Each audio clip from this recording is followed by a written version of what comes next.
Before I begin, let me ask you something quietly. If you've ever dealt with someone who hid behind rules, status, or fake authority to make you feel small, I want you to remember that feeling while you listen. You don't have to explain it yet. Just remember it. It was just before sunrise in northern Michigan. The sky was still pale and undecided, caught between night and morning. Mist hovered over the lake like breath in cold air, drifting slowly, almost politely. The water was perfectly still. No wind, no ripples. The kind of quiet you only get when the world hasn't fully woken up yet. My daughter Zoe stood beside me on the dock, 9 years old, holding her fishing rod with both hands like it mattered more than it actually did. She was nervous, but excited. Her sneakers were still damp from dew, and every few seconds she glanced up at me to make sure she was doing things right. I guided her hands, showed her how to cast. The line whispered through the air and landed softly on the surface of the lake. A small sound. Peaceful. That's when I heard gravel crunch. Not footsteps. Tires. The sound carried up the driveway, sharp and out of place in the morning quiet. Zoe flinched before I even turned around. I felt her fingers wrap tightly around my forearm, cold and shaking. A sheriff's cruiser rolled to a stop near the house. Lights off, engine idling low. Across the lawn, on the neighboring property, stood Darlene Crestwood. She was already pointing at us.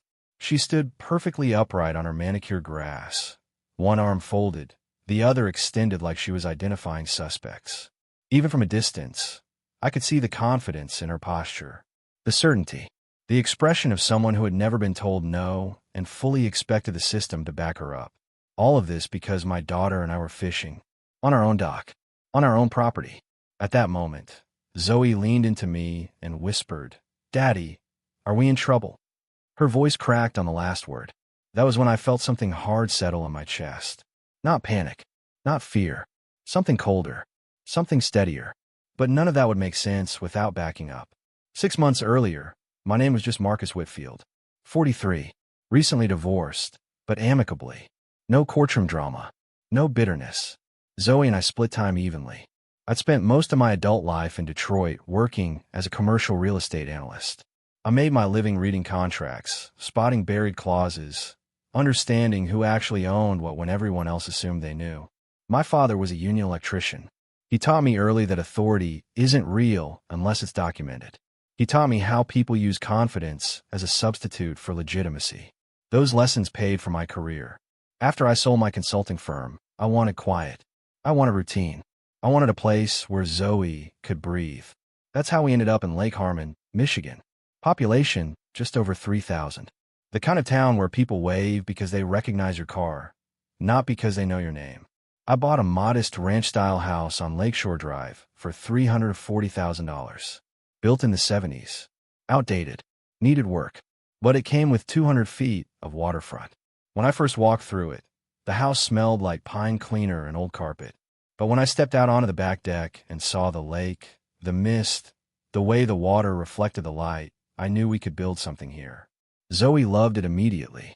During the custody transition, that lake became our anchor, our constant. I spent the first few weeks repairing things myself. Dock boards, roof patches, paint touch-ups. My hands were full of splinters. My clothes smelled like tar and sawdust. It felt honest, grounding. I met Darlene Crestwood during my second week. I heard her before I saw her, heels clicking sharply on the dock boards, fast and deliberate.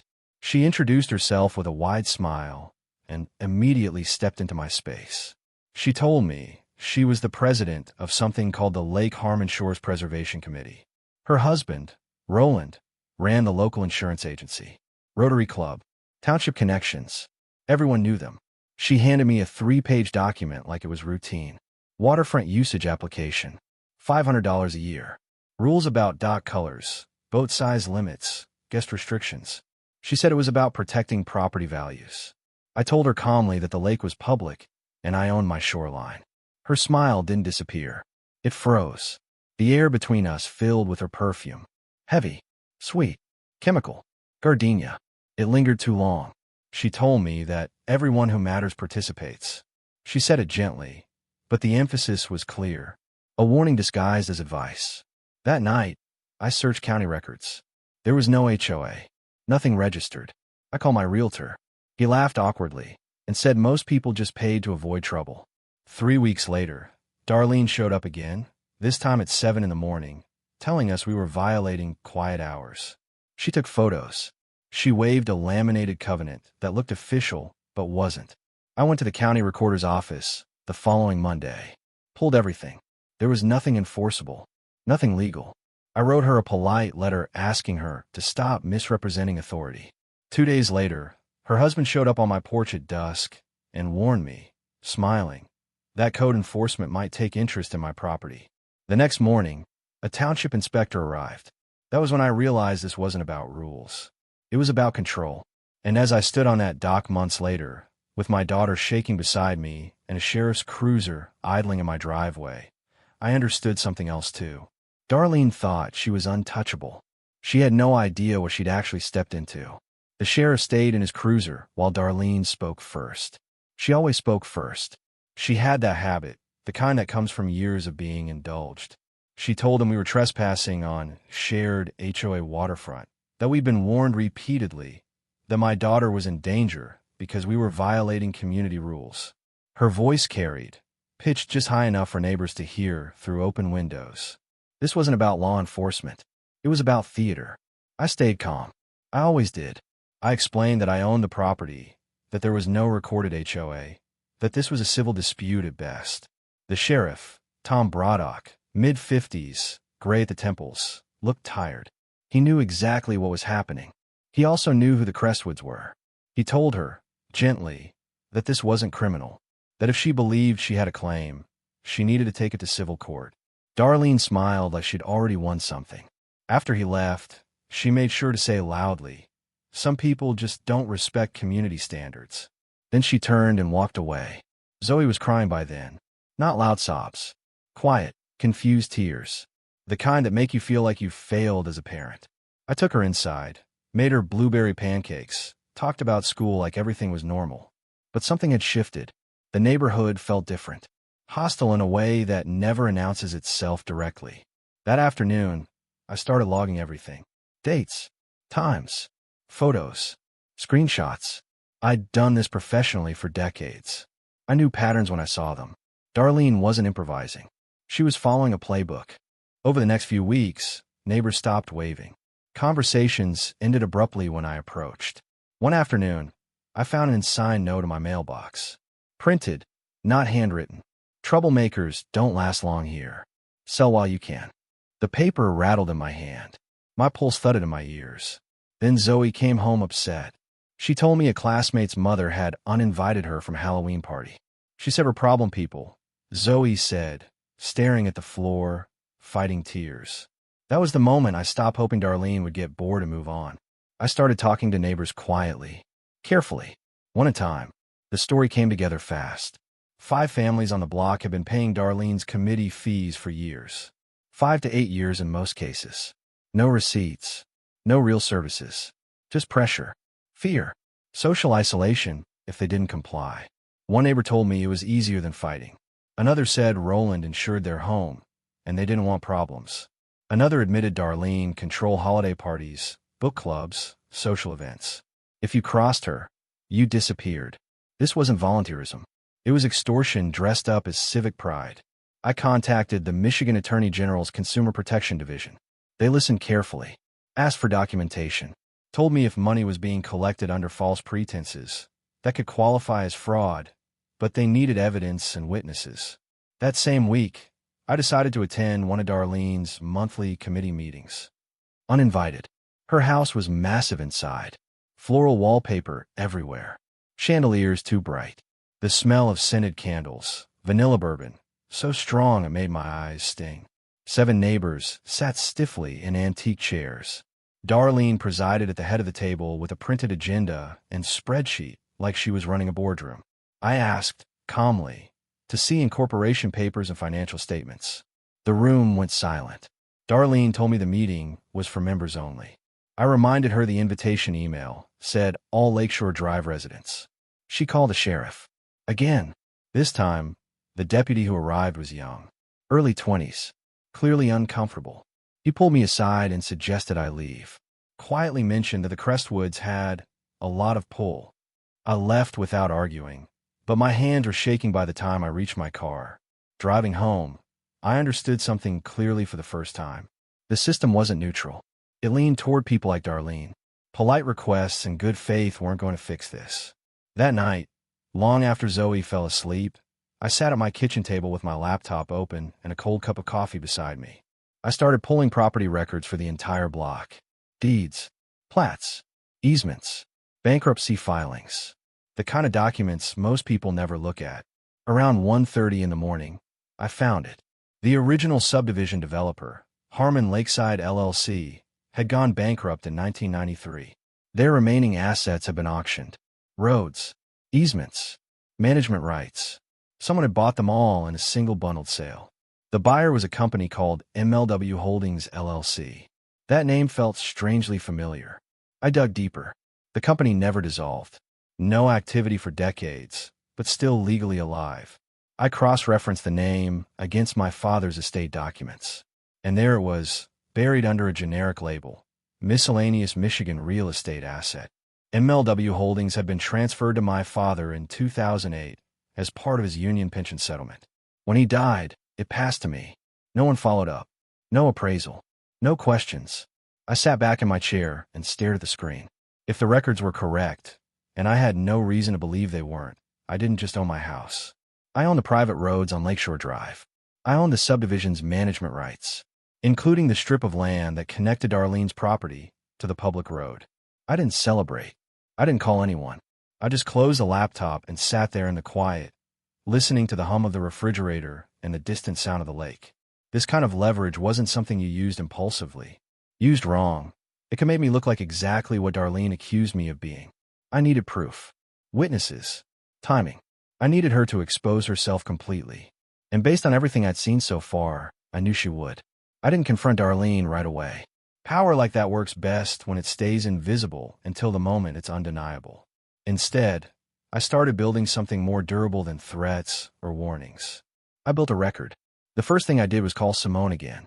I asked her to trace every thread tied to MLW Holdings LLC, every transfer, every filing, every place someone might later claim ambiguity.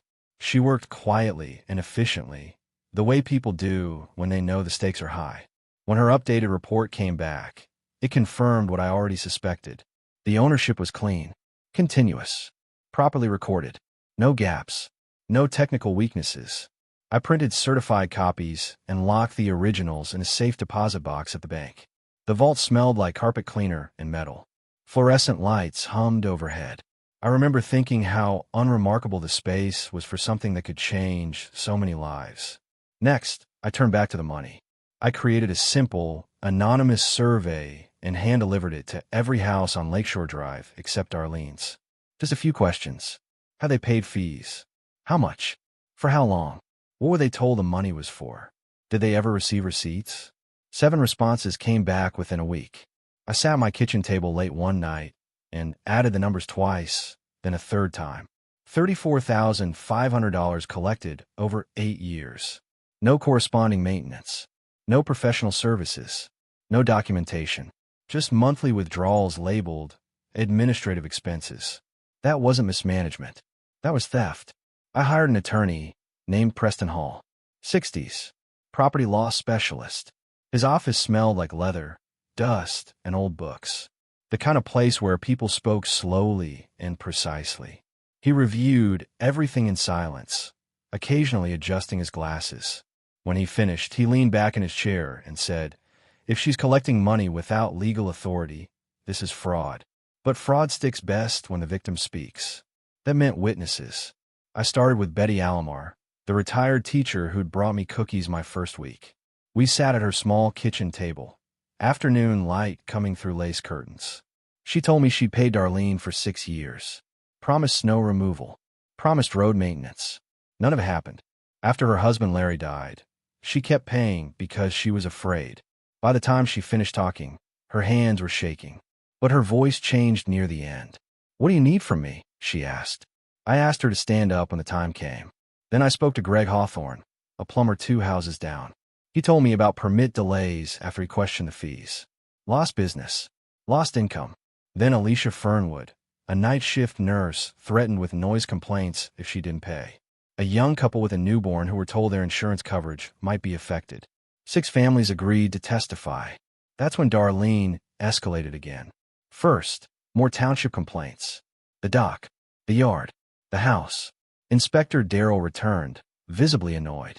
He told me quietly that this was the 3rd baseless complaint in a month. I asked about harassment charges. He looked uncomfortable and said the Crestwoods had friends on the township board. Then Darlene did something I didn't expect, even from her. She contacted Zoe's school. An anonymous call raised concerns about my home environment and my stability. The school counselor called me in for a meeting. Her office smelled like dry erase markers and crayons. Children's artwork covered the walls. One of Zoe's drawings was taped near the door, a picture of the lake and our dock. I sat there with my hands clenched in my lap and explained everything calmly. Provided documents. The counselor listened, clearly uncomfortable. She told me it sounded like an adult dispute, not a child safety issue, but she was required to note the call. When I left the school, children were spilling into the hallways, laughing, running. Normal life, continuing, while someone tried to weaponize the system against my child. That was the moment any hesitation I had left evaporated. I met Preston that afternoon. He listened quietly, then nodded. That shows intent, he said. Document it. When she falls, she needs to fall in a way she can't recover from. We subpoenaed the committee's bank account. The statements arrived 2 days later. Regular monthly payments to DK Consulting. $800 a month. Darlene's own business name. Additional withdrawals labeled administrative expenses with no receipts. A payment to a neighbor's son for legal services unrelated to the neighborhood. Charges from a luxury furniture store marked as office supplies. She'd paid herself more than $12,000. I shared the findings with the neighbors at Betty's house. The room smelled like tea and old wood. Silence settled as they read the pages. Then anger. Not loud. Focused. We decided together how this would end. I sent Darlene a certified letter requesting a special meeting of the Lake Harmon Shores Preservation Committee to discuss financial transparency and the upcoming budget. I cited Michigan nonprofit law, knowing she wouldn't know the difference. I told her I'd be bringing my attorney and requested all financial records be made available. She scheduled the meeting for Tuesday evening at her house. She invited her lawyers. She thought that meant control. I invited everyone else, including a reporter from the Lake Harmon Gazette. By the time Tuesday arrived, rumors were spreading. Roland confronted me in my driveway and warned me to back off. I told him calmly I understood exactly how things worked. At 6:45, the reporter parked 2 houses down. At 7, I walked into Darlene's living room with my documents under my arm. She smiled like a host, but her eyes were calculating. And for the first time since I met her, I could see it clearly. She was scared. The living room felt tighter than it had any right to. Too many people, too much perfume, too much heat. Darlene had turned the thermostat up high, the way people do when they want discomfort to work in their favor. Classical music played softly from hidden speakers. Vivaldi, I think, meant to signal sophistication, meant to remind everyone whose house this was. She stood at the head of the table, perfectly composed, as if this were just another routine meeting she controlled. 3 attorneys sat to her right, all dark suits and leather portfolios. Name cards were set out in front of chairs. Cookies and wine waited on a side table like props in a play. I took a seat without asking. Darlene opened the meeting with practiced confidence. She thanked everyone for coming, spoke about community standards, about harmony, about protecting property values. Her voice was smooth, measured, the voice of someone used to being believed. When she finished, I spoke calmly and asked to see the committee's incorporation documents and financial statements. The room went still. One of her attorneys cleared his throat and said the committee was a voluntary association, not subject to those requirements. Preston, sitting beside me, leaned forward slightly and pointed out that a voluntary association had no legal authority to collect fees or enforce restrictions. Darlene's smile thinned. Before she could respond, Betty stood up. Her hand shook, but her voice didn't. She asked where her money had gone. Greg followed her, then Alicia. Each story came out clean and factual. Dates, amounts, threats. No dramatics, just truth. I opened my briefcase and connected the projector Preston had brought. The white wall behind Darlene became a screen filled with numbers.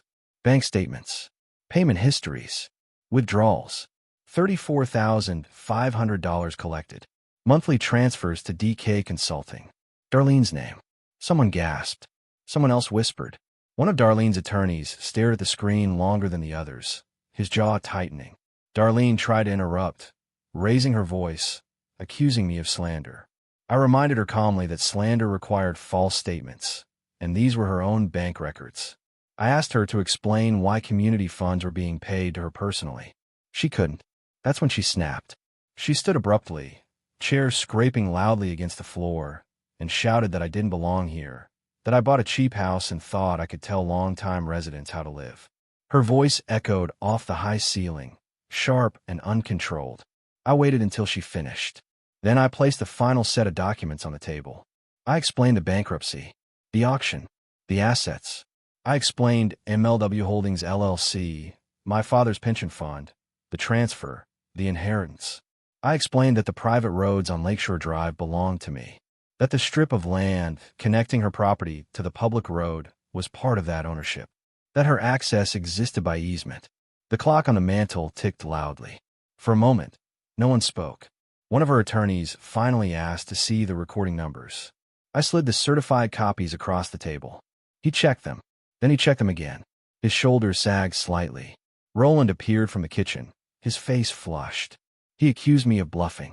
Preston calmly explained adverse possession law in Michigan and pointed out that permission could be revoked. That was when the sheriff arrived. Tom Braddock stepped into the room and took in the scene. The documents on the wall, the neighbors standing, the lawyers tense, the reporter and photographer just inside the doorway. He didn't ask why he'd been called. He knew. I told him plainly that I was documenting fraud and extortion and intended to file complaints with the county prosecutor and the attorney general's office the following morning. I told him these neighbors were witnesses. Darlene didn't deny it. She just sat down heavily, the chair creaking beneath her, and covered her face with her hands. The reporter asked if she wanted to comment. She told everyone to get out. No one moved. I explained what would happen next. Restitution. Void rules. A properly formed association, if the neighborhood wanted one. Transparency. Elections. Oversight. For the first time since I'd moved in, the neighbors looked at each other instead of at Darlene. We left together. Quietly. No shouting. No victory speeches. Just people stepping back into their own lives. Behind us, Darlene stood alone in her living room, surrounded by the things she'd used to project power. And none of them mattered anymore. The consequences didn't arrive all at once. They never do in real life. They came in quiet, unavoidable steps, the way gravity works once something has already lost its balance. The first thing that happened was the money. Within a week of that meeting, certified checks started appearing. No notes, no explanations, just envelopes with law firm letterheads and exact amounts. Betty got her $2,400 back. Greg got his full 6 years' worth. Alicia, the young couple, everyone who had paid, every dollar was returned. I watched Betty deposit her check at the bank, hands steady now, relief settling in her face like she could finally breathe again. Later she told me she donated $1,000 to the local animal shelter in Larry's name. She said it felt right to let something good come out of it. Darlene sold the Lexus first. The white SUV with the vanity plate, Lakeshore 1, disappeared from the driveway within days. Roland cashed out his life insurance policy to cover the rest. You could almost see the image cracking in real time. The illusion of wealth. The carefully maintained performance. Then the legal system caught up. The county prosecutor filed charges for fraud and embezzlement. Nothing dramatic. No handcuffs on the lawn. Darlene took a plea deal, misdemeanor fraud in exchange for full restitution and cooperation. 2 years of probation. Community service. A permanent injunction barring her from forming or operating any neighborhood association in the state of Michigan. No jail time. Some people expected more. I didn't. Justice isn't always about spectacle. Sometimes it's about removing someone's ability to do harm again. Roland wasn't charged, but in a town that size, reputation matters more than verdicts. Clients quietly moved their insurance policies elsewhere. Within 6 months, his agency closed. He took a salary job with a national firm. No ownership, no influence. The big Victorian house went on the market in March. Listed at $890,000. Sold for $825,000. They moved 45 miles away to a condo where no one knew their names. On a clear Saturday morning, Zoe and I watched the moving truck pull away. The diesel engine faded down the street, and that was it. No confrontation. No farewell. The neighborhood exhaled. A few weeks later, I called a meeting at the community center. Neutral ground. Fluorescent lights. Folding chairs. Coffee in disposable cups. I propose a real homeowners association. Voluntary. Limited. Transparent. Road maintenance only. Dues set at $150 a year. Elected board. Publish financials. Independent audits. Everyone voted yes. They elected me treasurer. The first thing I did was hire an outside auditor. I also did something else with the land I owned. The vacant lakefront strip from the old developer's assets. I partnered with the county parks department and turned it into a public kayak launch. Small parking area. Gravel path. A simple wooden sign. We opened it on the 4th of July. Barbecue.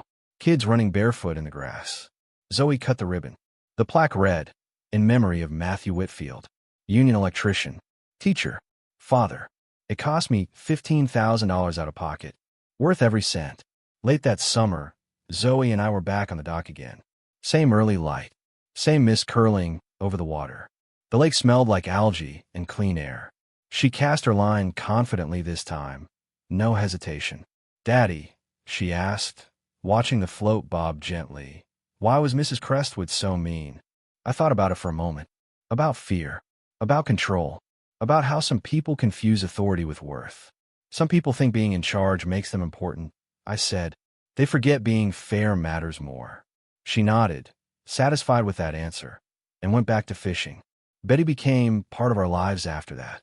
She baked cookies, babysat, told Zoe stories about Larry, Greg, and I started fishing together on Sundays.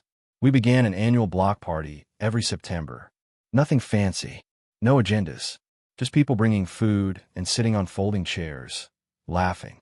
A year later, standing on that same dock, I realized something had shifted in me too. I wasn't semi-retired anymore. I started a small consulting practice helping people fight HOA fraud and abusive neighborhood associations. Word spread after the local paper ran the story. Then state outlets picked it up. Then strangers started calling. Emails poured in. People telling me about fake fines, secret fees, threats dressed up as rules. I told every one of them the same thing my father taught me. Get the county records. Read them carefully. Don't assume authority is real just because someone sounds confident. 3 months after the article ran, I got a letter from a law firm in Ohio.